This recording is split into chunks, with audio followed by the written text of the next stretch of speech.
Read my lips.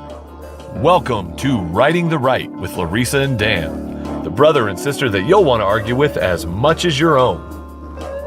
You could put half of Trump's supporters into what I call the basket of deplorables.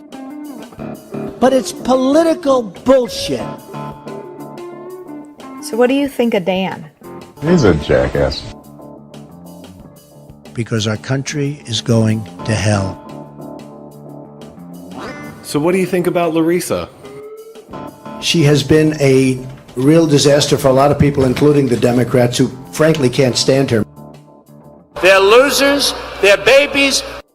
There's an old saying in Tennessee, I know it's in Texas, probably in Tennessee, that says, fool me once, shame on you. If fool me, we can't get fooled again. And now, here's Brother Dan and Sister Larissa. Hi, welcome back to Righting the Right. I'm Sister Larissa. And I'm Brother Dan. There we go. And thanks for tuning in. We are going to talk today about the State of the Union and the amazingly, wonderfully positive reaction from the media in regards to it. Specifically, we're going to kind of go through the points from the New York Times. Well, you can't see my air quotes for fact check. It's more opinion check, but there are a handful of facts in there. It does actually give facts throughout the whole thing. It just then tells you why the facts are not to their liking. Yes. Is basically what it does. Because it actually does point out that it is factual, but then tells you, yeah, it is true, but here's why we don't like it. Yeah. Here's why the truth is bad. Yeah. So, well, like what you said to me earlier today about Hitler. I like how that's a nice intro. Remember earlier today when you were talking about Hitler? Like when way to set that one up. Don't let it happen naturally. Hey, let's force the joke into the podcast. You said a funny joke. I'm going to totally It's not a joke. lob up a softball. I think it's a good way to start it. Well, why they are the way they are. All I said was that the media has defined him as Hitler for the last 2 years. So now when things are going well, they're not allowed to say, hey, good job, Hitler. Like, that was the line. And if it had happened naturally, you might have laughed. Now that we've set it up and forced it into the podcast. Well, now you're just laughing at how awkward it is. Exactly. You're so like, we've still wow. created a laugh. Yeah, good job, Hitler. So that's just going to be my new punchline. That's it for... Anytime Trump does anything good, I'm just going to say, good job, Hitler. I think that's a good idea. Let's do it. So, except that'll wind up trending and everyone will be like, oh, alt-right is labeling Trump as Hitler and supporting it. Like, that's what's going to happen because now, God forbid. Well, I do want to say, I missed the first, I think, 10, maybe not even that long, 5 minutes of the State of the Union. I missed the first little bit of it. I walked into the house and the first thing that I heard Trump say was, we're going to annihilate them. So immediately that was my first introduction to the State of the Union. But he was just talking about illegal immigrants, I know, right? I don't know what he was talking about. But I looked at Eric, my husband, and I was like, what? This is how we're starting the State of the Union? Oh my gosh. So the point is I walked into going, I don't want to watch this if this is how it's going to go. So it's not like I was super excited about everything he said, or I think he doesn't have problems. So I want to preface that before we begin. This isn't a pro-Trump situation, but this is also I'm tired of being forced opinions as facts. Yeah, well, that's welcome to the media for the last 50 years. It's just being exposed finally. Yeah. We just didn't realize it because the opinions were positive for the previous 8 years. Yeah. So, and it was very easy to jump on board because most people in revisionist history, we can look back and see the debacle that was the Iraq War. And so the way the media went after George W. Bush, we look back fondly on that and say, oh, well, yeah, because we shouldn't have gone in and we should have been questioning. What I get a kick out of is how many years ago was questioning the intelligence agencies like the thing to do in the media, Or a year ago when Jim Comey came out and talked about Hillary's emails, bashing the FBI was like the thing to do in the media. Now all of a sudden there's a memo that's going to come out and it's treasonous to say anything negative about the intelligence agencies or the FBI specifically. So again, the media is going to do what they're going to do. They're going to lose their goddamn minds because Donald Trump gave a State of the Union that wasn't angry, that wasn't bitter, that wasn't divisive. Yes, it was partisan. Oh, there were absolutely some partisan statements. Yeah. But it was not a divisive State of the Union. Even the partisan statements he made were done in a very cordial way, a very welcoming way. I would look at it as, hey, you give, you take. I mean, you can't expect him. The thing I keep talking about with the media's reaction to the State of the Union is it's partisan, it's divisive. He's not, there's no reaching over the aisle. There's no doing anything across the aisle. There's no doing anything to make America work as a partnership because they disagree with his politics.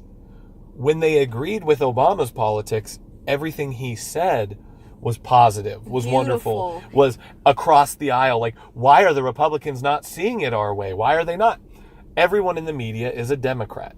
Everyone. Almost every single one that doesn't work for Fox News. Or Breitbart. Those are our... Well, Breitbart's not. Their media, like Huffington Post, is media. No, I agree, but that's what's always used against me every time I try to make it, go watch Fox News. That's what I Fox News. It's always Fox News. Yeah. Because that's where the Republicans go, and then the Democrats are scattered out everywhere else.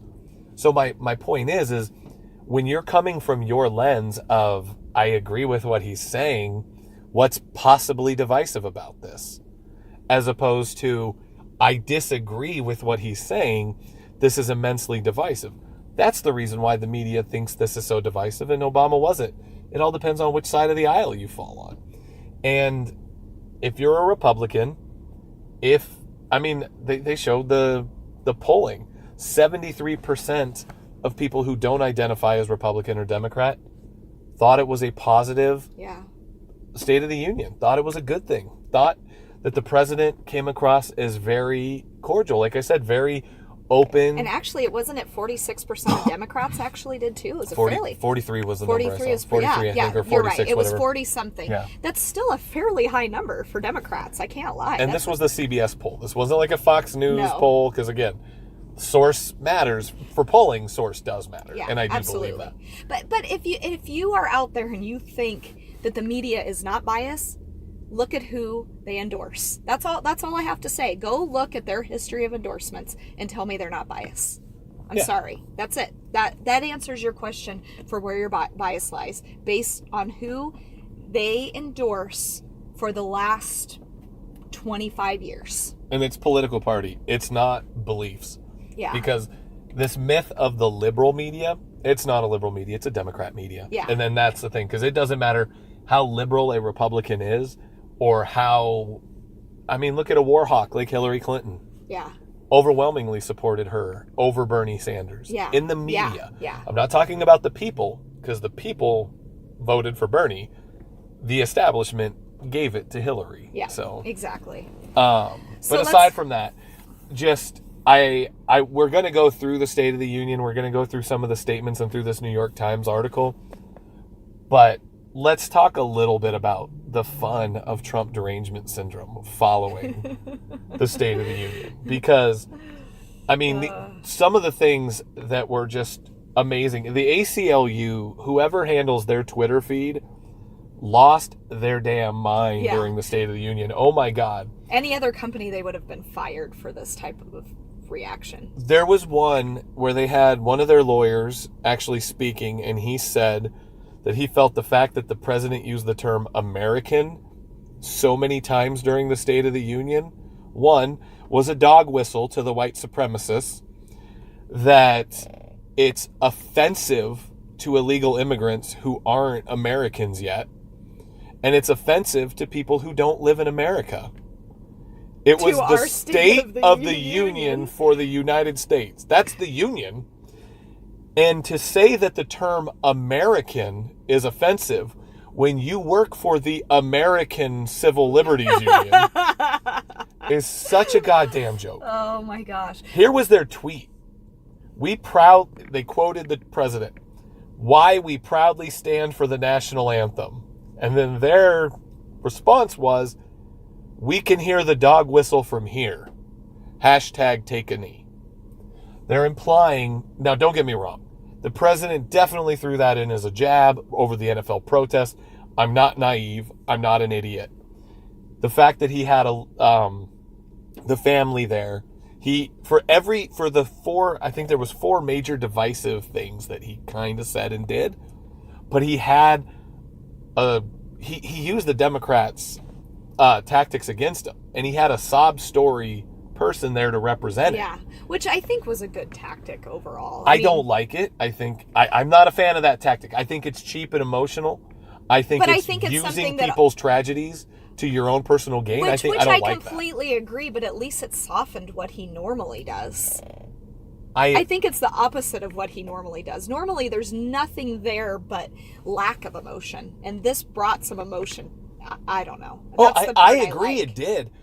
It humanized his stuff, and but I know we're not allowed to humanize him. I mean, I'm not talking about, but I'm not talking about humanizing him. I'm talking about, I don't like when we're talking about the direction of the country. It should be logical and reasonable, not emotional. But I feel like the State of the Union often is. And to be fair, the Democrats gave standing ovations to every single one of those families. No, they did not. Yeah, they did. No, they did. That's the big outcry, was that they didn't stand. Did you watch the State of the Union? The Democrats did not stand. See, I missed. They did not stand and applaud. Was the first. They did. The one I saw, they did stand for them. The only person I saw them stand for was the. That was the part that I missed. Was the beginning of introducing the North Korean defector. Yes. And I think for the family of what's his name that was died coming back from North Korea. Yeah, I saw. Yes, but I saw both of those. The family of the little girls that were killed by the gang members, they didn't stand for because of the Dreamers thing. What I heard was that him bringing that family implied that all Dreamers are gang members. Yes. Again, I do believe there were ulterior motives in having the family there. I'm not arguing that point, but they did not stand for that family. They did not stand. There was one other. I'm trying to think. I'm drawing a blank on it right now. But either way, the point is no. The Democrats absolutely. He did a very good job of making them look bad in the State of the Union by saying things. To who? No person who follows Democrats actually thought they looked bad. No one that follows the Democrats. He's never going to get them. Yeah. Well, he got 43% of them. But, to say it was a positive State of the Union. Yeah. I'm talking about the 73% of moderates and unaffiliated. Well, I'm curious now if CBS took the poll again right now, what the numbers would be. After the media had a chance to spin it. Yeah, I would love to see that. 100% agree. I guarantee you it's gone down. That was why they did it. That's why they spun it that way. But I do love that they did it immediately following to show accuracy instead of bias. I would love to see them do another poll. Yeah. Just to prove. The Democrat would drop down to 19%, the moderate would drop down somewhere into the 60s, yeah, and the Republican would stay exactly where it is. Yeah. And that's what would happen because the media is trying to do that. They're trying to. I mean, if you watched after the State of the Union, it was nothing but divide. There was nothing about. Oh my gosh! Let's focus on the positives. Let's talk about even watching Kennedy. Obviously, there's the joke about the grease all over his face, right? And I read an article by the Associated Press where they explained, he came out and explained that it was chapstick. That was it. The entire article was a total of 7 sentences. I counted them. 7 sentences that said that it was chapstick. It was just explaining. Melania had articles and articles and articles and articles because she wore heels. Or I read an article that she wore white to protest her husband. Yes. There was an article about that. Or that she wore a dress that was inappropriate, that literally Michelle Obama wore almost exactly the same dress to almost the exact same function. And she was praised for it. Same designer and everything. And yet Melania was was disqualified for it. Articles and articles. And here we get 7 measly paragraphs that didn't even make fun of him, didn't show all the funny memes out there that were going around by everyone. I saw the memes by He looked like he was trembling and scared, yeah, too. it was awful. It really was. His message actually had some great statements. Like, there was some good sound bites. Except it was very divisive. I'm sorry, from the very beginning, he immediately said, his very first sentences were, I'm tired of the racism. Our country has become built on racism, and we're bringing back. That was his entire first. Oh, it was 100% divisive. I'm not arguing that. But it had some good sound bites. And it was the Democrat rebuttal. Well, it was one of 37 Democrat rebuttals. Yeah. It was, I think, the most official, because they had 6 official ones, yeah. I think. And that one was the most official. That's how divided their own party is right now. Because, again, identity politics, this has to happen. It's a struggle from within. But, I think Donald Trump did a good job. His State of the Union didn't accomplish... I mean, the State of the Union doesn't accomplish anything. I don't even really enjoy watching it anyways. I don't feel it really does anything. The 57 standing ovations. I mean, a standing ovation for everything. And it's annoying. But it happens in every I know it single does. one. I'm not arguing that. It's why I've always been annoyed at the State of the Union. It's standing ovation, standing ovation, standing ovation. By your party. Yes. And then the other party occasionally will stand up for something too. Yeah. This year, the Democrats stood up twice. Compare that to Obama's first State of the Union. And I wish I had done the number, but I'm curious to see how many times the Republicans stood up during that compared to the Democrats sitting on their hands. I'm not even saying things that Donald Trump deserved credit for, but when he talked about Black and Hispanic unemployment being so low, the Democrats literally didn't even clap their hands, and it showed the Congressional Black Caucus, and they literally sat there not clapping their hands. And I get it when they came out afterwards and said, well, yeah, that's thanks to President Obama. Okay, even if you believe that, shouldn't you still applaud for the fact that he stated that unemployment in the Black community is the lowest it's ever been? Yeah, I don't even think he said he did it. He didn't. He didn't say thanks to my policies. Well, let's he didn't get say into the thanks New to York the tax Times cut. talks about that. Well, I want to get into a couple more Trump derangement syndrome, because I had one that was my absolute favorite that I know I sent you. Hashtag TDS. Yeah, so again, this one was just my favorite meme that went around, and it was a picture of Joe Kennedy with his slobber chapstick, whatever it was, dribbling from his mouth, and it said Trump rules, Kennedy drools. So that one was good. Eric made the one that went around with Homer Simpson showing his drooling face, and it says, who wore it better? I didn't see that one. This one was Trump derangement syndrome, chalked up in full. Joy Reid, MSNBC. This is her tweet. Church, family, police, military. And yes, I'm adding voice to it because this is the way it was intended when you hear it. Church, family, police, military, the national anthem. Trump trying to call on the tropes of 1950s era nationalism. The goal of his speech appears to be the force of normalization of the normalization of Trump on the terms of the bygone era of his supporters that they're nostalgic for. So those things are bad things? So she basically... She led with church. And family. Church and family.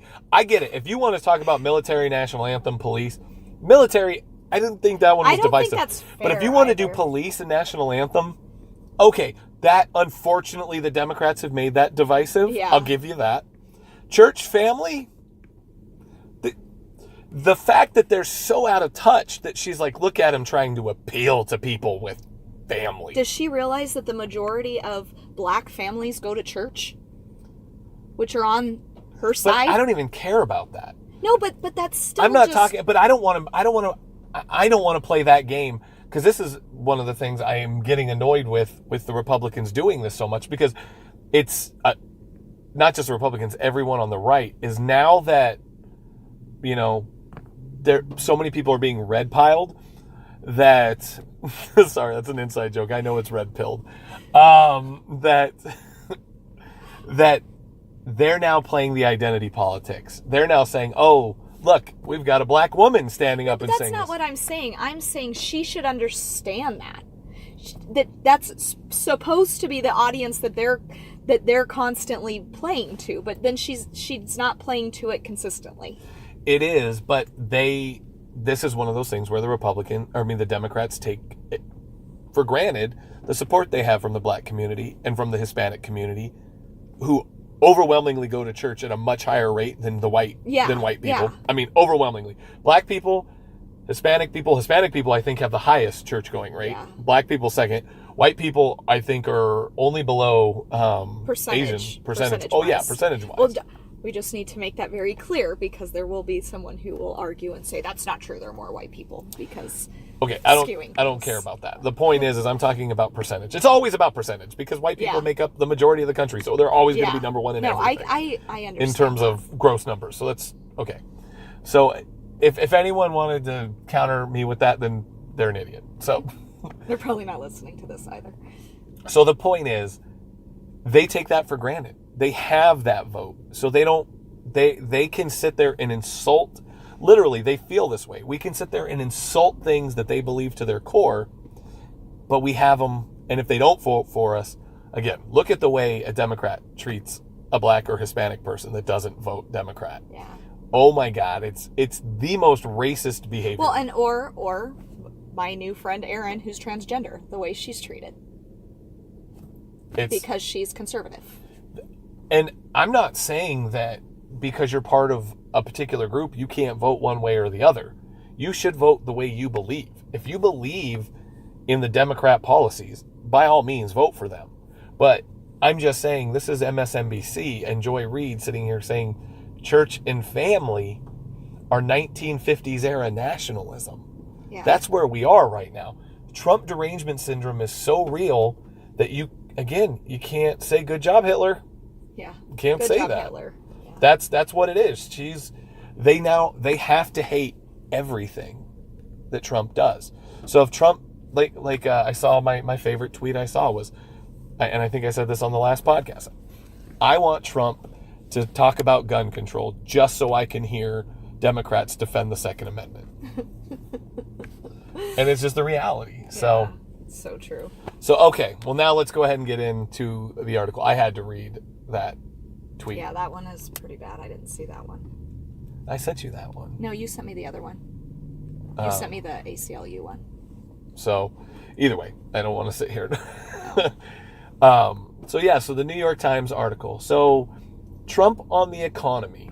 Since the election, we have created 2.4 million new jobs, including 200,000 new jobs in manufacturing alone. The math is correct, but context matters. That's the New York Times statement too. Yes. The statement. This is what they did with the entire State of the Union. It was, well, yeah, they added about 169,000 jobs a month since his election in 2016, but that's a little less than the 185,000 per month that the economy added over the previous 7 years. Now, we can get into whether or not Obama's policies are better than Trump's policies or blah, blah, blah. That is not the point of this podcast. We are not going to argue policy. We're just going to argue the fact that Donald Trump made a statement that we added 2.4 million jobs. And it was accurate.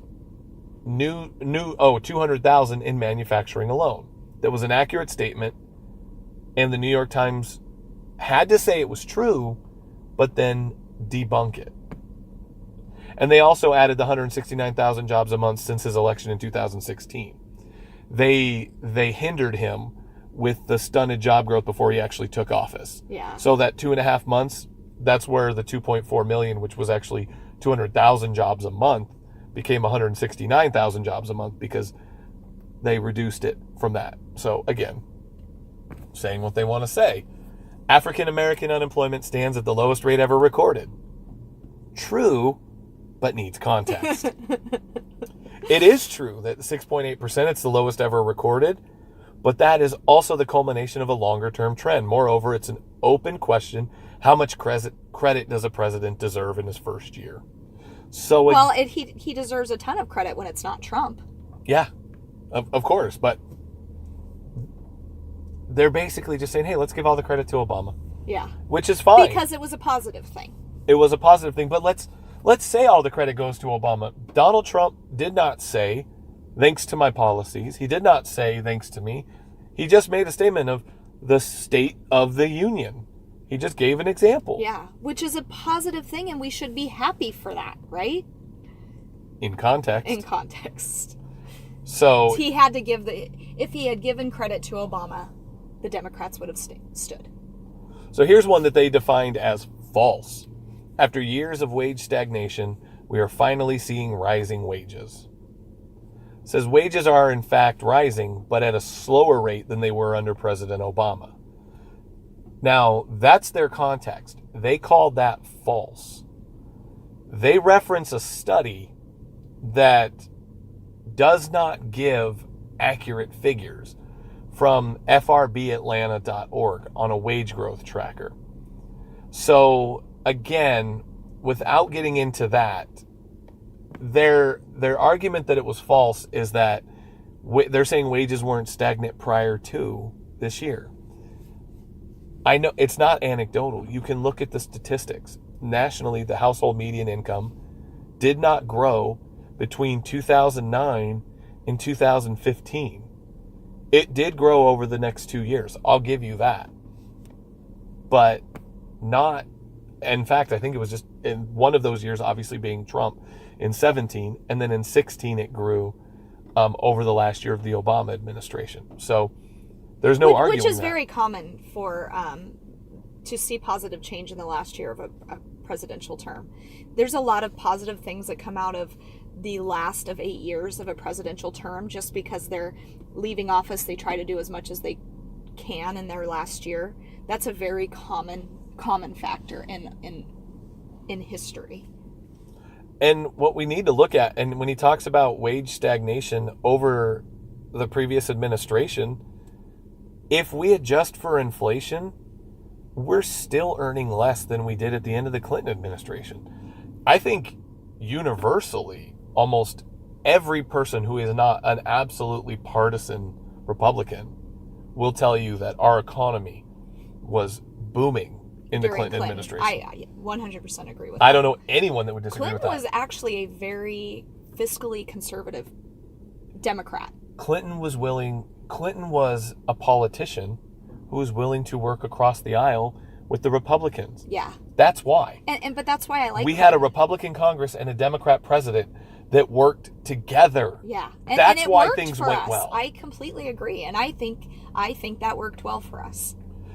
Because if we look, I mean, again, if you look at the percentage of growth, yes, I will give you, Obama inherited a recession. Absolutely. A horrible recession, to his defense. It was, yeah. But he had under 3% growth in wages year over year, every year, until his final year. And then they're just That taking was the that number only year and making that the average. That was the only year he had more than 3% growth. In fact, below 2% growth for... So what was 2017? 2017. And we're using their study, right? The Atlanta study. Yeah, this is according to theirs. This is month to month. So it doesn't go April, it only goes to April of 2017. Oh. So they're not even giving him the full year? They're only giving him the first 3 months, and it was still 3.5%. Well, no wonder. They're giving him only the first 3 months? What? That doesn't even make sense. He couldn't have done anything in the first 3 months that would have actually made an effect. So that's how their study ends? He gets 3 months? Again, but that's the context they provide. Where October of 2016, the peak, the highest ever of job growth, or of wage growth under Obama was 3.9% in October of 2016. That was the highest rate of growth under his entire administration. We have 3.5% in April under Trump. And it's continued to go up, and that's a fact. Compare that to the lowest rate of growth under Obama was 1.7% at this point in his administration. That's hilarious. Now, mind you, again, in a fair, recession, but it stayed at 1 to 2% every month. And to be fair, that first 3 months was what Obama did. Had nothing to do with Trump those first 3 months. Okay, but 2% growth in November of 2013. We're now into completely, almost a full year into Obama's second term, and we were still seeing less than 2% wage growth. Yeah, wow. And we And finally... that one straight out was called false. Yeah, that one was straight false. That was one of their true false statements. Because they only gave Trump the first 4 months. That's great. It took until mid-2015 for the Obama administration. And again, I do believe a lot of this gets overblown to the president. Yeah. But I will always say the president has less power than people give him. Correct. But I will say to the ruling party, this is the irony of it. It was stagnant in 2010, stagnant in 2011, dipping in 2009. It wasn't miraculously until 2012 that the economy we started to see wage growth.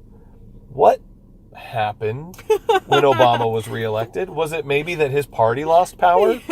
Was it maybe that when he had a supermajority, we saw things go to trash? And then all of a sudden we had a split house? And things started to improve. I'm not saying it was all the Republicans doing. No, but it's saying working together. I've always believed we should have the opposite president of what the majority of Congress is, right? I've always said that. Like, it should always be that, because there needs to be balance. Balance of power. Yeah, balance we need of power. That. Yes. And I completely agree. And I don't like having super majorities and super powers, because that's how we get Obamacare. Yeah. Well, and not just that, not just for that reason, but it also creates excuses to blame, right? Where when there's something to work together on, there's no pointing fingers. It's now we need to figure out a solution together instead of pointing fingers. I do want to point out the hilarity that what we're doing right now is we're breaking down and critiquing of the State of the Union, which is actually pretty funny. Here, I'll let you read that one, because I think everyone's sick of my voice. We should call it that. That should be the name of this podcast. The critique of the critique of the critique of the State of the Union. Healthcare. We eliminated an especially cruel tax that fell mostly on Americans making less than $50,000 a year, forcing them to pay tremendous penalties simply because they couldn't afford government-ordered healthcare plans. We repealed the core of disastrous Obamacare. The individual mandate is now gone. True, but needs context. And I will admit, that was probably the most divisive statement of the entire State of the Union. He called it disastrous Obamacare, the horrible mandate. I mean, it was very direct and aggressive towards Democrat policies. I completely agree. I think that was actually his most divisive statement of the entire State of the Union. Now, bias alert, I think the mandate was so unconstitutional. Yeah. I wrote a paper about that in college, about how horrible that was. How did you do on that paper? I did really well. I think I told you, my professor asked me if I was going to school to be an attorney. Yes, you did. Yeah, because he thought I wrote it out really well. Like, I gave case law. I wrote a whole bunch to support specifically why it violated the Commerce Clause. And it does. And how the Supreme Court, it was a scary moment for me as an American. Not because of Obamacare. I can disagree on policy all day. But a mandate, a required purchase is an absolute violation of the Commerce Clause. What happened to the Boston Tea Party? Just kidding. I'm pretty sure they spiked their tea and everyone in Boston is drunk right now. They're celebrating. Go Pats! Yes. So, true but needs context. It says, in the newly passed tax law, Congress eliminated penalties for people who go without health insurance starting in 2019. An estimated 4.5% of taxpayers paid the penalty in 2015, and nearly 60% of those who did earn less than $50,000 in 2015. Though the Kaiser Family Foundation found that a sizable amount of low-income Americans paying the penalty could have found coverage for less. People could, in many cases, obtain exemptions from the penalties that were indeed a major element of the Affordable Care Act. Other elements of the health care law remain intact. So, yeah, they do remain intact, and that was kind of the point.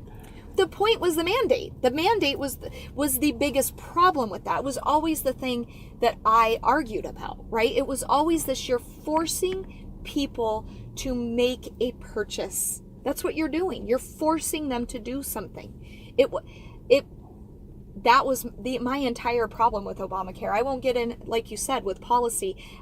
That's just a matter of opinion, I think. Where you lie on if you want more taxes or you don't want more taxes, if you want to help, if you don't want to help, whatever. That's different than forcing someone to purchase health insurance. And maybe those same people were protesting buying the health insurance. Maybe they could have afforded it, but said, I'm not going to do what the government tells me to do. Yeah. I mean, and this is, so let's break this down. 2.7% of the tax-paying population. So that's, I mean, let's assume 2.7%. 380 million people in this country times 2.7%. That's 10 million people. Wow. 10 million people in this country earned under $50,000 a year and paid that penalty. So when you hear statistics about 21 million people are going to lose their insurance if they eliminate the mandate, just understand, one, that's a lie. They're not losing access to it. No, they still have the option. So that means they're just not being forced to have it. But that would be my point. 10 million people paid the penalty. Another 21 million people were forced to buy it that they believe won't anymore. Yeah. So that means 30 million people, nearly 1 out of every 10 people in this country, were forced to do something against their will by the government.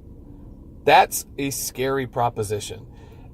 What's even scarier to me is that it's being pushed by the media as a wonderful thing and a bad thing that we're allowing 10% of our country to choose their own. To decide if they want to do it. Yes. We're not telling them they can't. We hope they still do. We just don't think they deserve a penalty if they don't. And in fact, I actually underestimated the number. I only did the 2.7 that earned under 50,000. Let's include the other 1.8% of the population that earns more than 50,000 that paid the mandate. So 21 million are getting rid of their benefits, plus another 17. So we're at almost 40 million people. So it's actually more than 10% of the population when you break it down. So again, regardless of what you think about Obamacare, Larissa and I have talked about this before. We both support the idea of access to healthcare for low-income people that absolutely should have it. We talked pretty in depth about CHIP last week, where we said where we stand on that we didn't even think that was debatable. You give healthcare access to kids. Should 100% give access. In fact, we don't think there's enough access. We think that they're only giving it to low income, and we believe that it shouldn't just be for low income. One thing I have to say, though, and I want to mention this, we haven't confirmed this yet. We haven't gotten the paperwork yet. But I talked about I complained about the big health insurance bill I got after my third child was just born. Mm-hmm. How we got that $4,000 bill from them after paying over $10,000 in premiums and already having paid over $6,000 in health insurance costs for the year, that we got another $4,000 bill. Well, we applied to get it removed, and MultiCare has told us that we don't owe that balance anymore. Oh, wow. We actually submitted our documentation. We showed how much we paid for the year. We showed how much we earned for the year. We didn't include Carrie's earnings, and we told them that she's not working anymore. And they actually have told us that we were approved, and they wiped out that $4,000. And was that through the hospital, or what was the reason? It was through MultiCare. Oh, that's they have some sort of program that's actually set up. Private charity, thank you. Yeah. Not through the government, that helps families with medical expenses. That's great. We applied for it. We got it wiped out. And we make pretty good money. We're not, like I said, we're not poor. We're not struggling. But an extra $4,000 hurts most people in this country. $4,000 was going to hurt us. We don't have $4,000. No. I mean, by no means, that money was not coming out of our, fifth savings or anything like that. Like, we were going to have to make payment plan to them. Yeah. I mean, that's where we were. So Yeah, by no means am I saying that was a lot of money for us. We were not going to pay it. I was at the point where I'm like, I don't care. Send me medical collection. Yeah. I don't even care anymore. I was so mad. I've had to do that before too in the past. But yeah, so there we go. So I have to say, but again, private charity.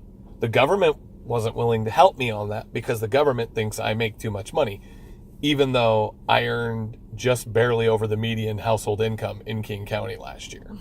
So we won't even get into that because cost of living is through the roof here. All right, next statement. Apple has just announced its plan to invest a total of $350 billion in America and hiring another 20,000 workers. This needs context. It doesn't even say true on this one. True, but needs context. The technology giant Apple did indeed say after the tax cut passed that it would invest $350 billion domestically over the next 5 years. But at least $275 billion of that was simply continuing the company's past spending trends. The actual amount of new investment appears to be roughly $37 billion. So here's the thing too. He said Apple has just announced its plans to invest a total of $350 billion in America and hire another 20,000.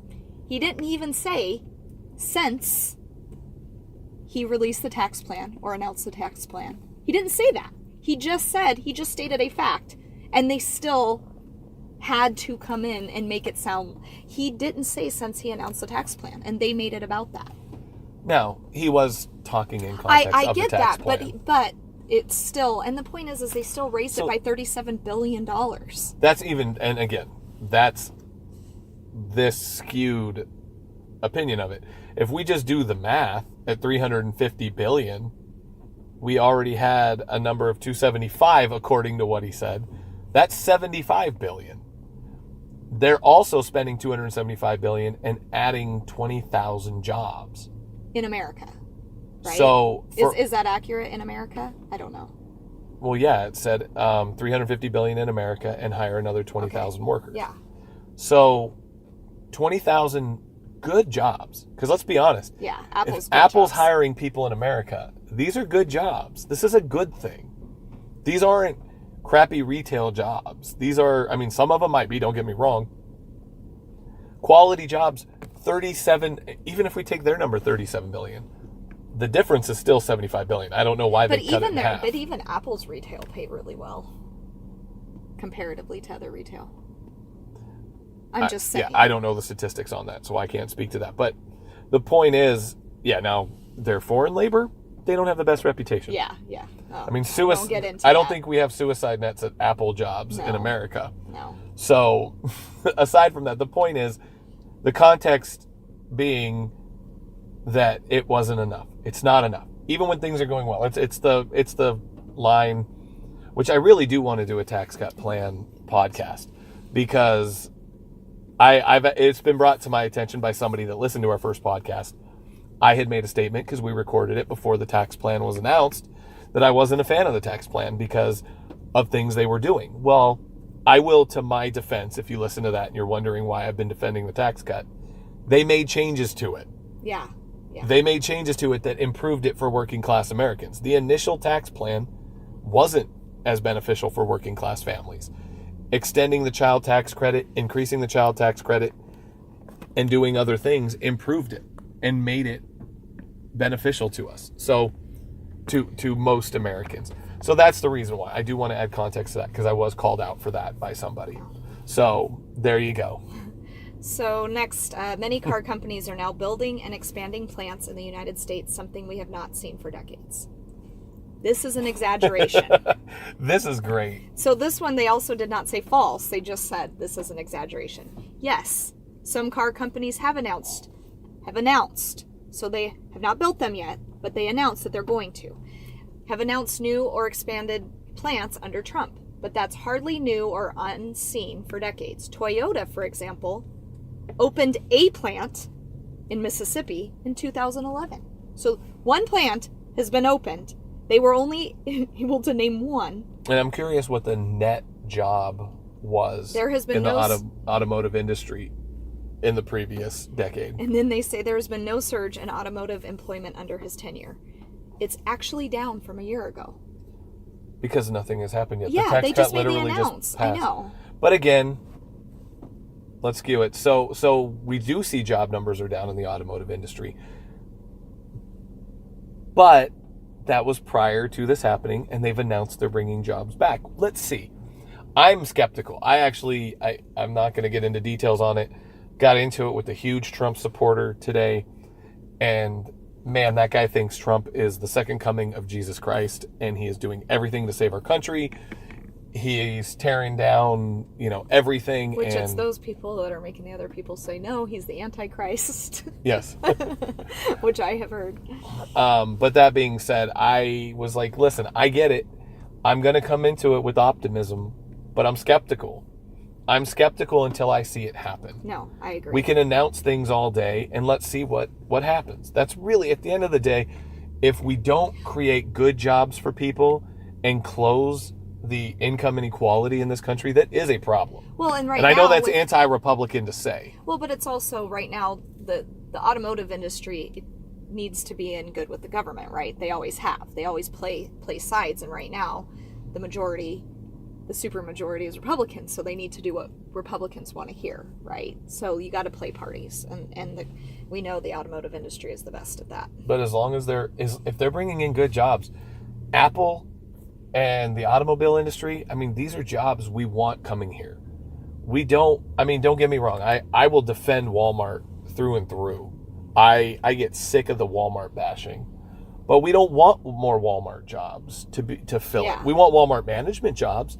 Walmart is a great starting job, but Walmart should not be the end. That's why. Agreed. Yeah. So. Last year, the FDA approved more new and generic drugs and medical devices than ever before in our history. This one's just plain true.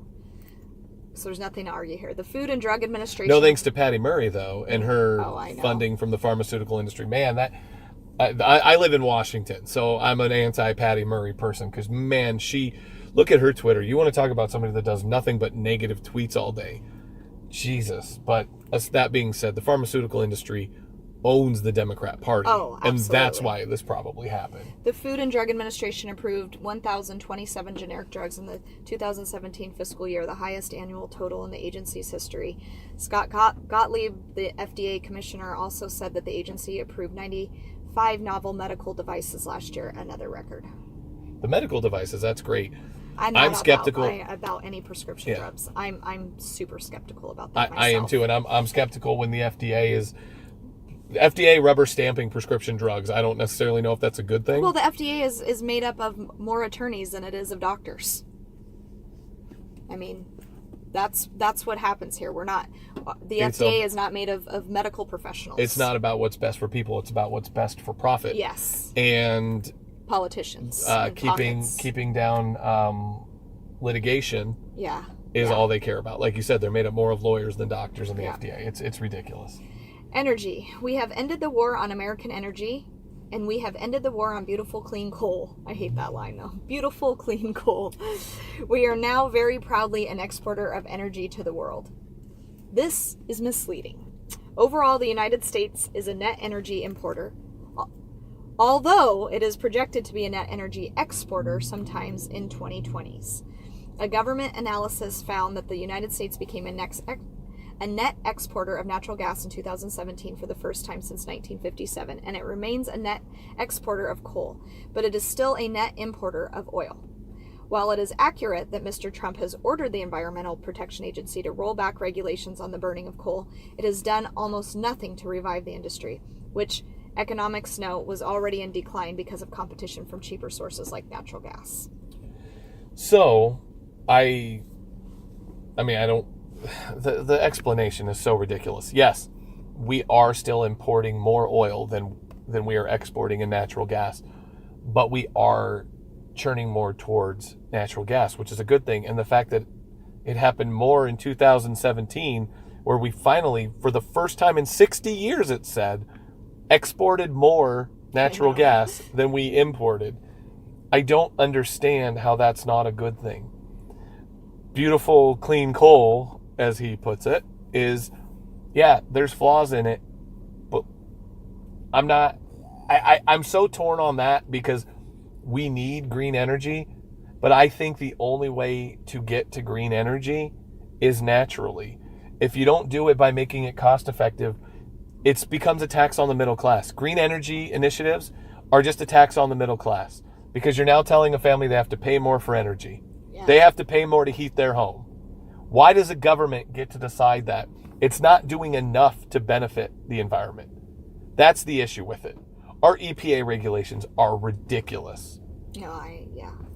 This one's my favorite. And you know I'm a green person. Oh, yes. I drive a Prius. I am a recycle Nazi. I clean.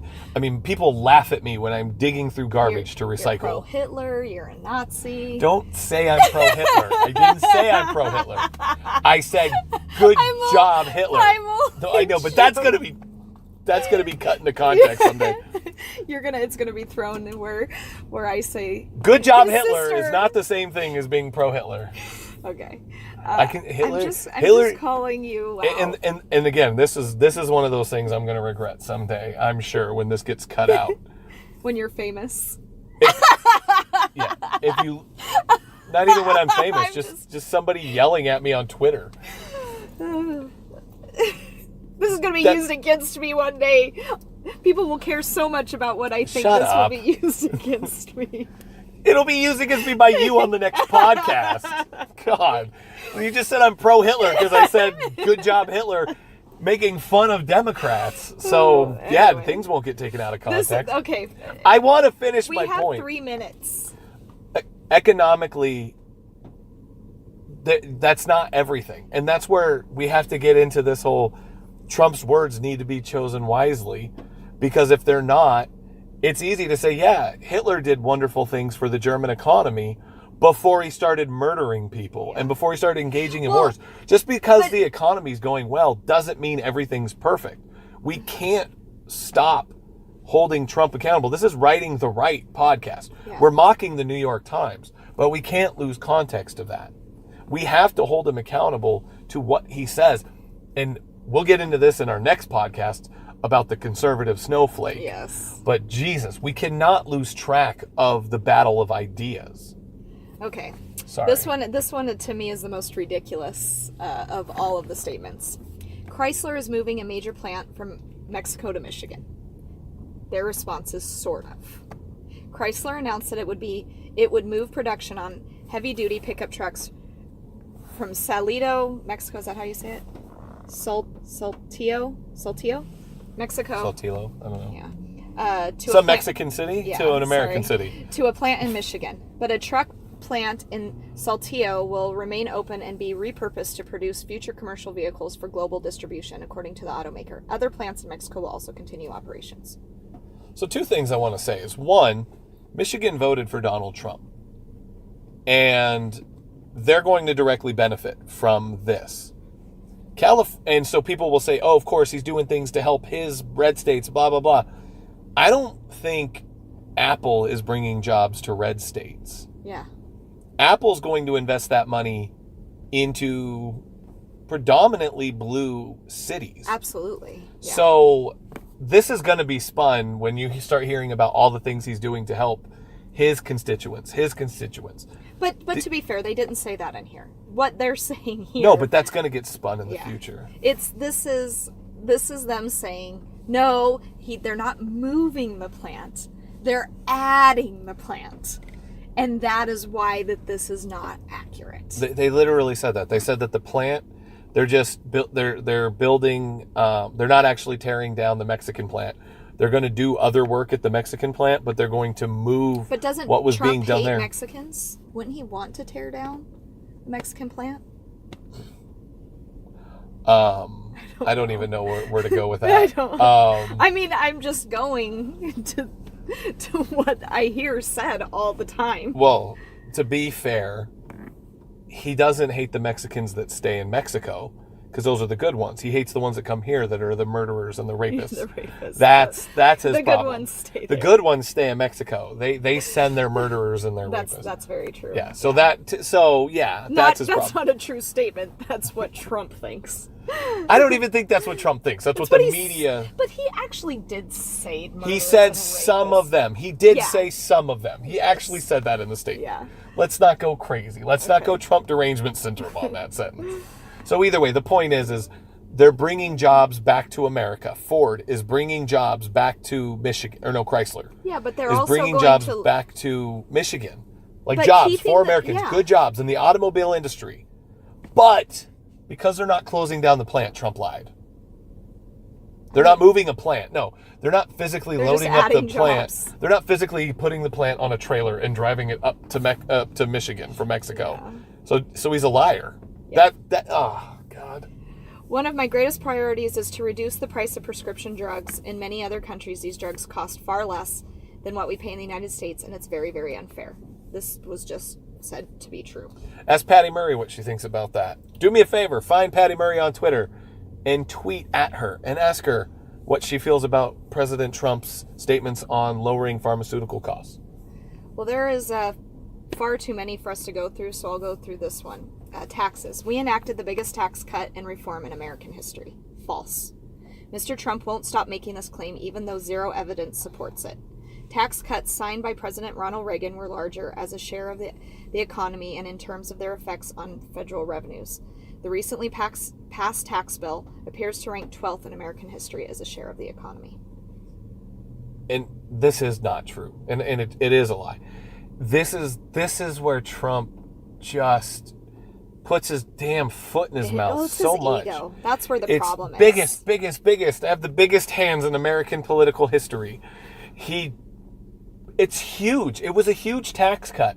And I do think it's his ego. I absolutely do think it's his ego. And when I hear people try to defend him and say he does this to get the media to explain his tax cut, and it does do that. I don't think he's doing it for that reason. No, I don't either. It's I don't- absolutely ego. I don't think it's anything other than his ego. I mean, but it does accomplish that. It's when he states the irony of it is when he states lies, they're not complete lies. They're not, you're going to get to keep your doctor. That was a lie. You're going to get to keep your health plan. That was a lie. That was a staring at the camera, bold-faced lie. He just constantly exaggerates everything to make himself seem so amazing. I know. And that's why he rubs people the wrong way. And I'll tell you what, at the end of the day, if that's what I have to put up with to keep getting good policies that are helping people, I'll take it. It's just ego boosters, yeah. This is my issue with I don't want to say the American public because that sounds harsh. My issue with people claiming to want one thing. It was our conversation I had with Bill the other day when I was being really hard on him. And I said, do the American people really want someone that's honest? Do the American people really want someone that will go across the aisle? Or do they want someone that will fight vehemently for what they want? Because that's what people want. People want divided politics. They don't want someone that works across the aisle. The reason why the Democrats loved Obama was because he was extremely divisive. The reason why Republicans like Donald Trump is because he's extremely divisive. That's why. The reason why nobody liked George Bush was because You didn't really know what he stood for. No, that's another thing I'm sick of with Donald Trump too, is he's diabolical, he's evil, he's this, he's a bumbling fool. No, you're not. I do think he's a bumbling fool. I don't. He does say things like, let's annihilate them. He says things like that. Those are my issues with him. You read his tweets on Twitter. They're ridiculous. They're ridiculous. That's bumbling fool. But they're purposely ridiculous. I don't think that's a it bumbling. It still doesn't make us look I'm good not. as Americans. I agree. I'm not saying it's good what he's saying, but he's not an idiot. I didn't say It's- idiot. Bumbling fool means Bumbling the words coming out of his mouth are just word vomit. I agree. Verbal diarrhea, blah, blah, blah, word vomit. I'm not defending what he's saying, but I just, in one sentence, Donald Trump is evil. He's diabolical. Everything and I he's don't doing is think that. methodical to destroy this country. The next minute, he's an idiot who can't stand on his own 2 feet. Yeah. All I'm getting at, we should just end on that one anyways. Yeah. All I'm getting at is that you can't have it both ways. I don't think Trump is an idiot. I think everything he says has a purpose. I do. I believe when he says ridiculous things like annihilate them or let's do this or let's do that. I think he purposely does go massively overboard. Or I am the greatest, or I No, I think he hold this believes that. record. I do believe he thinks that. I think it matters to him. I think it's weird, and I don't like that about him. But he's always been that way. That's nothing new. No. And that's why people are willing to overlook that. The fact that the critiques of Donald Trump are that he always overly exaggerates things that make him personally look better, again, I can deal with that. It's enough for me to not vote for him. It really is. Yeah. I'm not going to vote for him at this point. If the election were held today, I would vote third party again. Yeah. And I would, Yeah. just because Me as well. I can't get over that piece of it. I do think his words matter, and again, we'll talk about that on the next one when we get into the conservative snowflake. But this kind of stuff of the Trump derangement syndrome has just gotten so bad that the State of the Union is picked apart, that even things he says that are true, that he doesn't even necessarily take credit for, just things that he say, these are great for America. The state of America. It's the State of the Union. And it's, yeah, well, you stink. Like, that's literally the media's response at this point. How dare you love families and church? I know. And again, everything with, oh my God, he's the most disgusting pig we've ever had in the White House because of the Stormy Daniels thing. I'm sorry, the Clinton sex stuff didn't bother me back then. Yeah, I know. I felt It bothered me more that he lied under oath. That's my issue, was that he lied under oath. You're our president. You don't do that. If you were in the military, there would have been major consequences, and you're the chief of the military. You should hold the same consequences. That was where my issue lied with him. 100%. I didn't care. I did not care about any of his personal discretions. That's his personal life. Whatever. That's something that he needs to deal with at home. However, and I would rather our president be a moral person. Of course, but that's never going to That was exist. one of the things I did like about Obama. At least Obama... Well, moral in his personal life. Yes. Not as a politician. Oh, no, I'm not talking about that. I'm talking about, but I want our president to be a good father, a good husband, a good person. I want that. Like I said, Jimmy Carter was. But Jimmy Carter was an awful president. I know. Barack Obama was an awful president. Yeah. I mean, Bill Clinton was a pretty good president. I know. Ronald Reagan, he had his issues too. Cheating, he had all of those same issues. Well, again, we can get into the personal faults of everybody. I mean, the smear job, everyone, Martin Luther King, he cheated on his wife. And, yeah. I think he was accused of hitting her. Yeah. But again, you can get into people's shortcomings all day. But what did they do for us? You have to look at what their job is. And if they're doing their job, same thing. Whatever happens in your home, but you go to work and you do your job, you shouldn't be fired because you cheated on your wife. No, but if you break the law, that's different. Yeah, and that's where my issue was with Clinton. That's it. But I defended him until that point. I did the same thing. I was young, though. I thought it was awesome. Like, I was high-fiving my friends. I was in high school, 16 years old, during Lewinsky. I was at the time married to someone in the military who did not like when the whole lying under oath thing happened. He had major issue with it because of what the military stance is on not just lying under oath, but also cheating. It's actually something that's not allowed in the military. Well, and the funny thing with the whole Trump-Russia thing now is I'm not even hearing any more about Russian collusion. I haven't heard the word collusion in a long time. Except for from Twitter dummies. I've heard now the new thing is they're talking about Russia interfering in our election. The Russian bots. You keep hearing about that. But the funny thing is now they're trying to get Trump on obstruction of justice. That's the new thing. And I predicted this at the very beginning. I joked about this with my boss at the time. And we were like, what's funny is they're going to get Trump on Russia, but it's going to turn out he did absolutely nothing. There's no collusion whatsoever. There was nothing there. but he's going to do something stupid that they're going to get him on obstruction. Yeah. He's going to do something dumb, something that he didn't even need to Like do. Clinton. Like Clinton. He didn't need to lie under oath for that. No. He didn't. He could have just told the truth and moved on, and there we go. And that's what's going to wind up happening with this Yeah. Russia thing, is they're going to get him on obstruction, and if they do. And that's why everyone's saying, oh, why is he running from the FBI? Why is he running from them? And it's like, well, his attorneys are saying, don't go meet with them, because all you're going to do is put your foot in your mouth, because that's all you do. So I don't blame him. If I was his attorney, I would try to make Twitter quit illegal. a long time yeah, ago. I would have tried to make. I always think that as a publicist, because that's what I do for a living. Everything he says is a publicist's worst nightmare, and I think, how has his publicist not hung themselves at this point? Why do you think he's gone through so many I White know. House? What's the person I'm thinking of? Why can't I think of what is it? Well, we're Sarah's job. Sarah Huckabee's job, and we know politics. I know. Yeah, We smart. you know, the guy, the microphone guy, the president's microphone guy, that guy.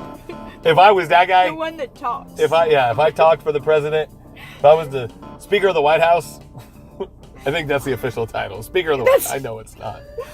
Press secretary. Thank you, the White House press secretary. If I was that guy, talking to the microphone. So this is our cue to say goodbye, and we will see you next week, or have you listen next week, or whatever it is. Until then, we're writing the right.